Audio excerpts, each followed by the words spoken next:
Thank you doctors in English session. എല്ലാവർക്കും നമസ്കാരം. ഇന്ന് IFPHന്റെ ഇടതടവില്ലാതെ തുടർന്നു വരുന്ന മലയാളം വെബിനാറിന്റെ 1989 ദിവസമാണ്.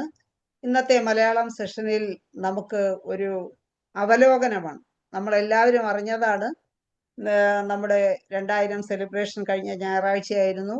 നമ്മൾ ഒരുപാട് അറിയിപ്പുകൾ എല്ലാം നടത്തിയിരുന്നു. കുറെ പേരൊക്കെ പങ്കെടുത്തു. അപ്പോൾ ആ പ്രോഗ്രാമിനെ കുറിച്ചുള്ള ഒരു അവലോകനമാണ് ഇന്നത്തെ സൂം സെഷനിൽ നടക്കുന്നത്. ഇന്നത്തെ ഈ ഒരു അവലോകന ചർച്ചയിൽ പങ്കെടുക്കുന്നതിന് വേണ്ടി സൂം പ്ലാറ്റ്ഫോമിലെത്തിയിട്ടുള്ള എല്ലാ ബഹുമാന്യരായ ഡോക്ടേഴ്സിനെയും ഹോമിയോപ്പതി സ്നേഹികളെയും വളരെ സ്നേഹപൂർവ്വം ഇന്നത്തെ സെഷനിലേക്ക് സ്വാഗതം ചെയ്യുന്നു. ഒരു നിമിഷം ഈശ്വര പ്രാർത്ഥനയോടുകൂടി നമുക്ക് ഇന്നത്തെ ഈ പ്രോഗ്രാം ആരംഭിക്കാം.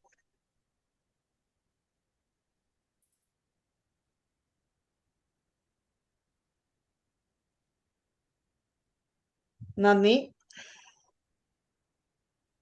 അപ്പോൾ നമ്മുടെ ഇന്നത്തെ 2000 ദിനം പൂർത്തിയാകുന്നതിന്റെ ആഘോഷം തിരുവനന്തപുരത്ത് നടന്നതിന്റെ അവലോകന യോഗത്തിന്റെ അവലോകന പ്രോഗ്രാമിൽ ആമുഖമായി 2 വാക്ക് സംസാരിക്കുന്നതിന് വേണ്ടി ഞാൻ ഡോക്ടർ ധനേഷിനെ ക്ഷണിക്കും. ധനേഷ് ഡോക്ടറെ കോഹോസ്റ്റ് ആണല്ലോ. അതെ, നന്ദി ശൈല ഡോക്ടർ. നമ്മൾ IFPHന്റെ 2000 ദിന ആഘോഷ പരിപാടികൾക്ക് തുടക്കമായി. അതെങ്ങനെ നടത്തണം, എപ്പോൾ നടത്തണമെന്ന ഒത്തിരി ചർച്ചകളൊക്കെ നടന്നു. ഇതിനിടയിലാണ് പെട്ടെന്ന് ഇങ്ങനെ ഒരു അവസരം നമ്മുടെ മുന്നിൽ എത്തിയത്. നമ്മൾ ബാംഗ്ലൂർ വെച്ച് പരിപാടി നടത്താനാണ് പ്ലാൻ ചെയ്തിരുന്നെങ്കിലും അത് മുൻകൂട്ടി നിശ്ചയിച്ച പോലെ തന്നെ തുടരും, പക്ഷേ അല്പം വൈകും. അതുകൊണ്ട് തന്നെ അതൊരു സൗത്ത് ഇന്ത്യൻ കോൺഫറൻസ് പോലെ ആക്കാവുന്നുള്ള ധാരണയിലാണ് നമ്മളിപ്പോൾ പോകുന്നത്. അപ്പം അതുകൊണ്ടാണ് 2000 ദിനം അടുത്ത് നിൽക്കുന്ന ഈ വേളയിൽ ഇനിയിപ്പോഴൊരു 11 ദിവസം കൂടിയേ ഉള്ളൂ. 21-ാം തീയതിയാണ് നമ്മുടെ 2000 ദിനം തികയുന്നത്. അപ്പം അതിന് മുന്നോടിയായിട്ട് നമ്മൾ ആഘോഷങ്ങൾ തുടങ്ങി വെച്ചു. ഞാനൊരു ദിവസം ജോസൈ സാറിനെ വിളിച്ചപ്പോൾ സാറ് പറഞ്ഞു, ഇവിടെ ഇങ്ങനെ 25ഓളം പേരുണ്ട്, നമുക്ക് നിങ്ങൾ തയ്യാറുണ്ടെങ്കിൽ നമുക്കൊരു സെഷൻ ചെയ്യാമെന്ന് പറഞ്ഞു ആഘോഷമായിട്ട്. ഞാനപ്പോൾ തന്നെ സേഡ് സാറിനെ വിളിച്ചിട്ട് പറഞ്ഞു, സാറേ നമുക്കൊരു സിമ്പിളായിട്ടൊരു സെലിബ്രേഷൻ നടത്താം. അവിടെ ഇങ്ങനെ സാറിൻ്റെ അവിടെ 25ഓളം ഫോറിനേഴ്സ് ഉണ്ട്. നമ്മളൊരു 25 പേര് കൂടി ഉണ്ടെങ്കിൽ ഒരു 50 പേരെ വെച്ചൊരു പ്രോഗ്രാം ചെയ്യുകയാണെങ്കിൽ അതൊരു ലോകത്തിൽ എല്ലാവരും ശ്രദ്ധിക്കപ്പെടുന്ന ഒരു കാര്യമായിട്ട് വരും. കാരണം ഈ മീഡിയ എപ്പോഴും വിദേശികളെ നമ്മുടെ ഗ്രൂപ്പിലുണ്ടോ ഇല്ലയെന്ന് ശ്രദ്ധിക്കുന്നതാണ്. അപ്പം അങ്ങനെ പറഞ്ഞപ്പോൾ തന്നെ സാറ് പറഞ്ഞ്, അങ്ങനെയാണെങ്കിൽ നമുക്ക് അതുമായിട്ട് മുന്നോട്ട് പോകാം. ഞാനൊന്ന് ഇപ്പം തന്നെ ജോസ് സാറിനെ വിളിക്കാം.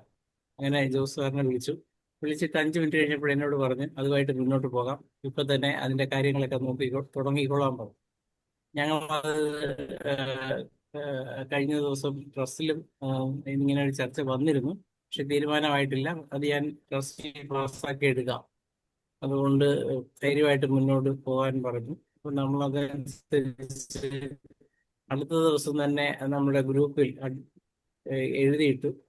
അപ്പോൾ എഴുതിയിട്ട് കഴിഞ്ഞപ്പോൾ തന്നെ ഒരു പോസിറ്റീവ് റെസ്പോൺസ് പെട്ടെന്ന് കണ്ടില്ല. പക്ഷേ ഇപ്പോൾ തന്നെ സെക്രട്ടറിയെ വിളിച്ചപ്പോൾ സെക്രട്ടറി പറഞ്ഞു, നമുക്ക് ധൈര്യമായിട്ട് നമുക്കിത് ഏറ്റെടുക്കാം. ഞാൻ 2 കാര്യങ്ങളാണ് പറഞ്ഞത്. നമ്മുടെ ഒരു മെയിൻ കമ്പനികളെല്ലാം തന്നെ തുടങ്ങുന്നത് തിരുവനന്തപുരത്താണ്. അവരെല്ലാം തന്നെ അവിടെ ഉണ്ട്. പിന്നെ ഇങ്ങേ അറ്റത്ത് ഞാനും വടക്കേ അറ്റത്ത് സൈഡ് സാറും ഉണ്ട്. അപ്പം എന്തായാലും നമുക്ക് ഈ കാര്യങ്ങളെല്ലാം കൊണ്ടുപോകാൻ പറ്റും. അങ്ങനെ ഒരു ഉറപ്പ് പറഞ്ഞ് കാര്യങ്ങൾ ഏറ്റെടുക്കുകയും നമുക്കത് ഓരോരുത്തരും ഓരോ ചുമതലകൾ ഏൽപ്പിക്കുകയും ചെയ്തു. ആ ഏൽപ്പിച്ച ചുമതലകൾ എല്ലാവരും വളരെ നല്ല രീതിയിൽ ചെയ്തു എന്നുള്ളതാണ് വാസ്തവം. പിന്നെ ശൈല ഡോക്ടർക്ക് അമ്മയ്ക്ക് സുഖമില്ലാതെ കാരണം ശൈല ഡോക്ടർക്ക് പങ്കെടുക്കാൻ പറ്റിയില്ല.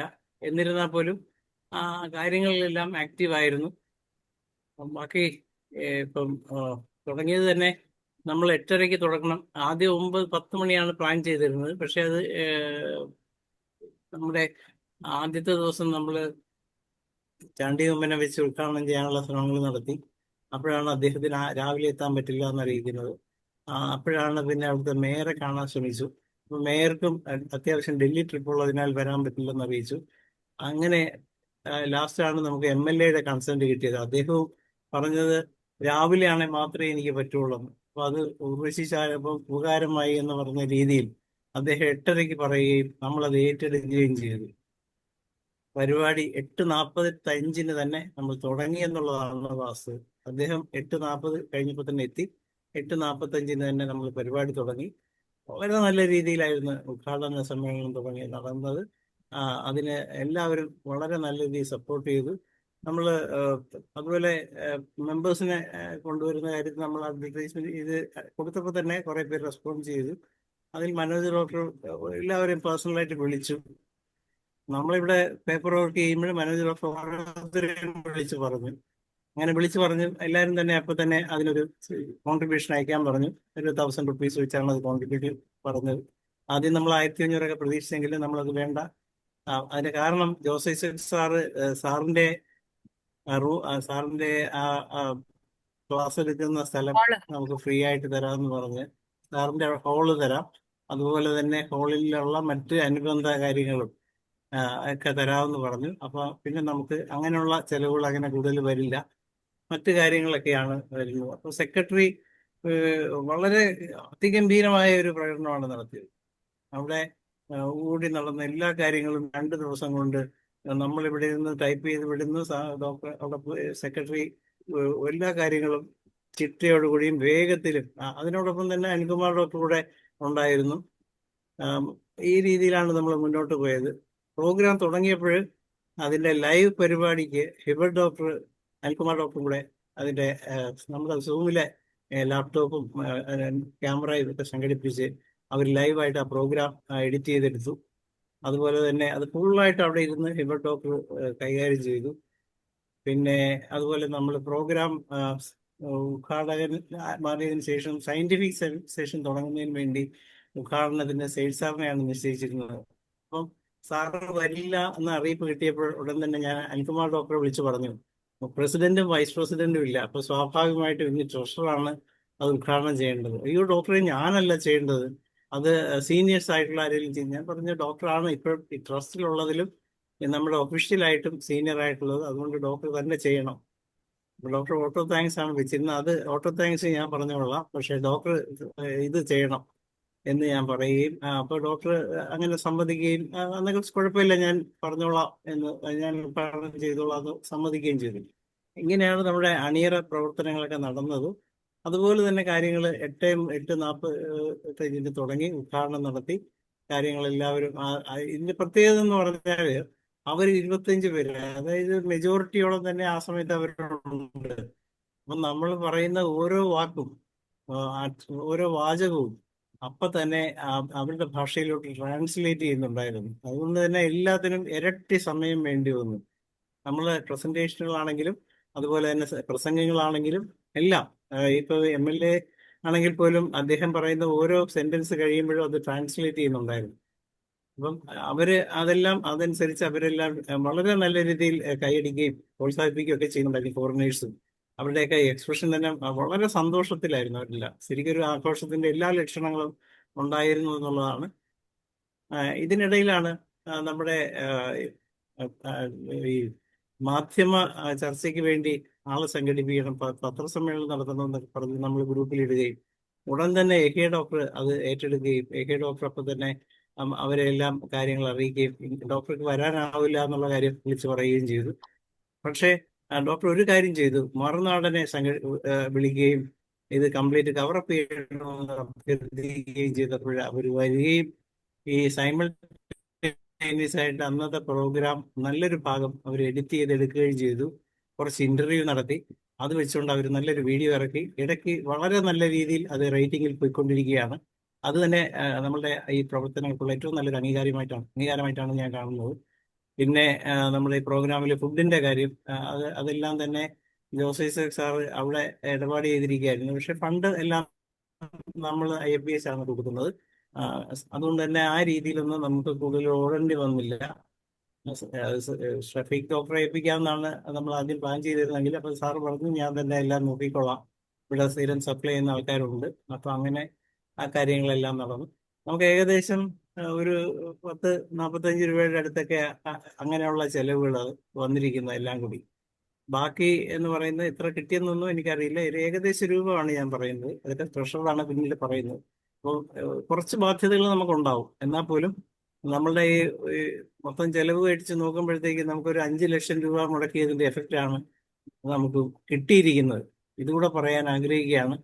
പിന്നെ പ്രസന്റേഷൻ ആണെങ്കിൽ പോലും എല്ലാം ഒന്നിനൊന്ന് മെച്ചമായിരുന്നു. അവരെല്ലാം നമ്മൾ ഒരു ഒരു കേസായിരിക്കും ഈ വെസ്റ്റേൺസ് പ്രസന്റ് ചെയ്യുന്നതെന്ന് കരുതിയെങ്കിൽ അവരെല്ലാം 3-4 കേസുകളൊക്കെ പ്രസന്റ് ചെയ്തു വളരെ ഷോർട്ട് ടൈമിൽ. അത് തന്നെ വലിയൊരു പോസിറ്റീവ്. അവർ ഓരോ കേസ് പ്രസന്റ് ചെയ്യുമ്പോഴും അവർക്കുണ്ടാകുന്ന സന്തോഷവും അവർക്ക് കിട്ടുന്ന കയ്യടിയും ഒക്കെ നമുക്ക് ശ്രദ്ധിക്കുമ്പോഴറിയാം അവർ IFBHന്റെ ഒരു ഭാഗമായി കഴിഞ്ഞിരുന്നു. അത് കഴിഞ്ഞ് അവരെല്ലാം നമ്മൾ ഓരോ രീതിയിലും അവരെ ആദരിക്കുകയും ചെയ്തു. അതിനുള്ള ശ്രമങ്ങളും ഒക്കെ വളരെ നല്ല രീതിയിൽ നമ്മുടെ ഭാഗത്തുനിന്നുണ്ടായി. അതെല്ലാവരും നല്ല രീതിയിൽ അപ്രീഷിയേറ്റ് ചെയ്തു. അതുപോലെ തന്നെ നമ്മളുടെ ആങ്കറിങ്ങിന്റെ ഭാഗം പറയുകയാണെങ്കിൽ നമ്മൾ തുടക്കത്തിൽ അജിൻ ഡോക്ടർക്ക് എത്താൻ അല്പം താമസം വരും എന്ന് അറിയിച്ചിരുന്നു. പക്ഷെ ആ സമയത്ത് തന്നെ നമ്മുടെ ഇപ്പം മോഡറേറ്റർ ആയിട്ട് വരുന്ന ആര്യ BHMSന്റെ 3rd ഇയർ സ്റ്റുഡന്റ് ആതുരാശ്രമത്തിലെ ആര്യ ഉണ്ടായിരുന്നു. ആര്യ നല്ല രീതിയിൽ ആ ഭാഗം കൈകാര്യം ചെയ്തു.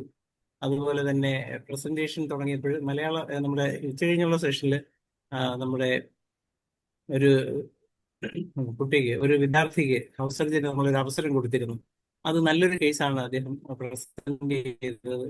ഹൗസ് സർജന് യാതൊരുവിധ ടെൻഷൻസും ഒന്നും ഇല്ലാതെ നല്ല നല്ല ഒരു ഡോക്ടർ പോലെ തന്നെ പ്രസന്റ് ചെയ്തു. അതും ഈ ഫോറിനേഴ്സിൽ ഇംപ്രഷൻ ഉണ്ടാക്കി. അവർക്ക് സംശയം ഉണ്ടായപ്പോൾ അവർ ചോദ്യം ചോദിച്ചു. അതിന് കൊച്ചു ഡോക്ടർ നല്ല രീതിയിൽ ഉത്തരം പറഞ്ഞു. ആ ഭാഗം മാനേജ് ചെയ്തത് നമ്മുടെ മനോജ് ഡോക്ടറാണ് മോഡറേറ്റർ ആയിട്ടിരുന്നത്. അതും വളരെ നല്ല രീതിയിൽ ഡോക്ടറെ എവിടത്തെയും വിളിച്ചു. അതിനുശേഷം നമ്മുടെ ക്യാൻസർ സ്പെഷ്യലിസ്റ്റ് ആയിട്ട് ബിന്ദു ജോൺ ഡോക്ടർ വന്നു. ഡോക്ടർ വളരെ നല്ലൊരു പ്രസന്റേഷനാണ് നടത്തിയത്. അതും വളരെ അപ്രീസിയേഷൻ കിട്ടിയ ഒരു പ്രസന്റേഷൻ ആയിരുന്നു.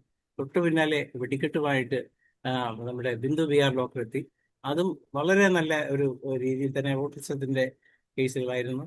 അത് കഴിഞ്ഞിട്ട് നമ്മുടെ ജോളി ഡോക്ടർ തൈറോയ്ഡ് പ്രോബ്ലംസിനെ കുറിച്ച് ഒരു കേസ് പറഞ്ഞു. അതും വളരെ ഡോക്ടറുടേതായ ഒരു പ്രത്യേക രീതിയിൽ അത് അവതരിപ്പിച്ചു. അതും ഗംഭീരമായിരുന്നു. എല്ലാം കഴിഞ്ഞ് നമ്മൾ ഇടയ്ക്കിടയ്ക്ക് ഹിബർ ഡോക്ടറുടെ ചില പാട്ടുകളും ഉണ്ടായിരുന്നു. ഇത്രയൊക്കെയാണ് അന്ന് നടന്ന സംഭവങ്ങൾ. പിന്നെ ഇതിന്റെ മാധ്യമത്തിൽ പത്രങ്ങളിൽ കൂടുതൽ വാർത്ത വന്നില്ലെങ്കിലും ചെറിയ ചെറിയ വാർത്തകൾ വന്നു. മനോജ് ഡോക്ടർ കേരളാമതിയിൽ ശ്രമിച്ചിരുന്നു. ഇതിൽ ഏറ്റവും ശ്രദ്ധേയമായ ഒരു കാര്യം നമ്മളുടെ ഫോട്ടോസിന്റെ കാര്യത്തിൽ എന്താകും എന്നൊരു ഉത്കണ്ഠ നമുക്കുണ്ടായിരുന്നു. പക്ഷേ നമ്മുടെ കൃഷ്ണദാസ് പലേരി സാറ് കാസർഗോഡ് നിന്നും തലേ ദിവസം എത്തിയിരുന്നു. അന്ന് രാവിലെ സാറും ഞാനും ഒക്കെ ഒന്നിച്ചാണ് മാവേലിയിൽ അവിടെ എത്തിയത്.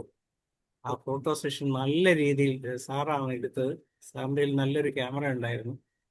ആ ഫോട്ടോസ് എല്ലാം നമുക്ക് ശരിക്ക് ഒരു ഫ്രീലാൻഡ് ഫോട്ടോഗ്രാഫർ എടുക്കുന്ന അതേ ക്വാളിറ്റിയിൽ തന്നെ കിട്ടി. അതാണ് നമ്മുടെ ഗ്രൂപ്പുകളിൽ ഷെയർ ചെയ്തത്. അപ്പോൾ സാറിൻ്റെ ഒരു സുഹൃത്തുക്കളുടെ കാസർഗോഡ് വന്നിരുന്നു. ഇവർ രണ്ടുപേരും ത്രൂ ഔട്ട് നമ്മുടെ പരിപാടിക്ക് ഉണ്ടായിരുന്നു. അപ്പം IFBHന്റെ പരിപാടികൾ എന്ന് മാത്രമല്ല, ജോസഫ് സാറിനെ ആദരിക്കുന്നതിന് വേണ്ടി സാറിനൊരു പ്രത്യേക സമ്മാനം കൂടി ഈ കൃഷ്ണദാസ് സാറ് കൊണ്ടുവന്നു. അദ്ദേഹം അത് അവിടെ വെച്ച് കൊടുക്കുകയും ചെയ്തു. പിന്നെ എല്ലാവർക്കും അറിയാമല്ലോ, അജിൻ ഡോക്ടർ വന്ന സമയം മുതൽ തീരുന്ന സമയം വരെ പിന്നെ നല്ലൊരു വെടിക്കെട്ട് ആങ്കറിങ് ആയിരുന്നു നടത്തിക്കൊണ്ടിരുന്നത്. അവസാനം ഹിബർ ഡോക്ടർ പാട്ടിന്റെ കൂടി ഒരു ഗാനം വരെ അജിൻ ഡോക്ടർ പാടി. ഇത്രയൊക്കെയാണ് നമ്മുടെ ഈ ഒരു ദിവസത്തെ പരിപാടിയെ കുറിച്ച് പറയുമ്പോൾ പറയാനുള്ളത്. എന്തുകൊണ്ടും നല്ലൊരു സെഷനിൽ തന്നെ നമ്മളുടെ ഈ സാമ്പത്തിക ചെലവും അതിന്റെ ഗുണവും നോക്കുമ്പോൾ ക്വാളിറ്റി നമുക്ക് നല്ല രീതിയിൽ നിലനിർത്താനായി എന്നതാണ് എൻ്റെ ഒരു വിശ്വാസം. അതുപോലെ തന്നെ നമുക്ക് ട്രിവാൻഡ്രത്തുള്ള ഡോക്ടർ ഷീല, ഡോക്ടർ അഞ്ജിത, അതുപോലെ തന്നെ ഡോക്ടർ വിഷ്ണുരാജൻ ഡോക്ടർ, ഇങ്ങനെ ഒത്തിരി ഷഫീഖ് ഡോക്ടറൊക്കെ ഫുള്ളായിട്ട് അവിടെ തന്നെ ഉണ്ടായിരുന്നെങ്കിലും ഡോക്ടർ